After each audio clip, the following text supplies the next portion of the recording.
Healthy with Nicole. Today I want to talk about something that is really interesting, and especially if you've been on the keto diet for a while, this is probably going to apply to you.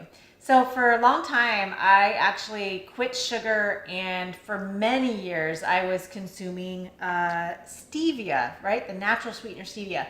And then I recently read a book called The Stevia Deception by Bruce Fife. And it really made me think about how we are all using so many sweeteners, even though they may be considered a natural sweetener. So if you're on the keto diet, you're probably familiar with some of these alternative sweeteners like Swerve, like xylitol, even monk fruit. And I have used these myself, so I'm guilty here too.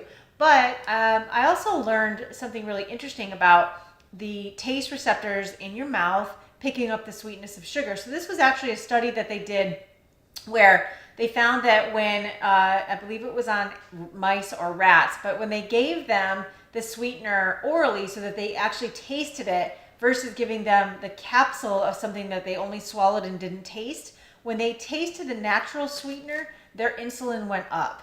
And so what they learned from this is that even if it's a natural sweetener, anything sweet that your taste receptors pick up, the brain says, oh, there's food coming. So it knows it needs to get a jump start on setting the insulin levels up to deal with that blood glucose.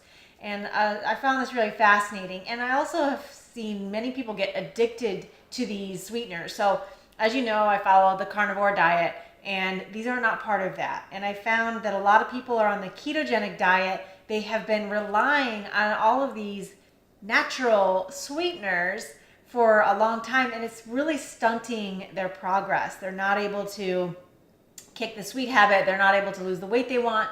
Well, if your insulin levels are always high, one, it's going to inhibit ketosis, and it's also going to inhibit fat burning. And we also know a lot of other things that go on in the body when the insulin levels are elevated, one of them being inflammation. So if you're using that diet to heal, then having elevated insulin is not a good thing.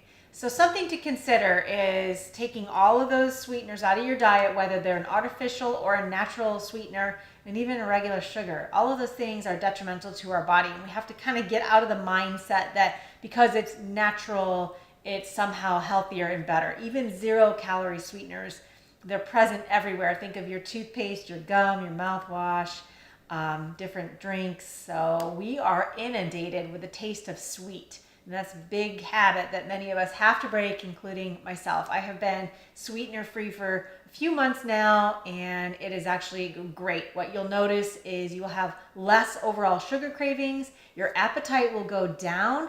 Even if you are already on a ketogenic diet, many people are reporting the same thing, that as they've taken all of the sweeteners out of their diet, they actually have less appetite. It'll also make it easier if you are practicing fasting. So I noticed that when I was drinking coffee and using sweeteners like this and stevia in my coffee, I still had more appetite than I do now when I don't have any of that. So give it a try. Take all the sweeteners out of your diet, natural or not, and see what happens for the next couple of weeks. And I can't wait to hear from you.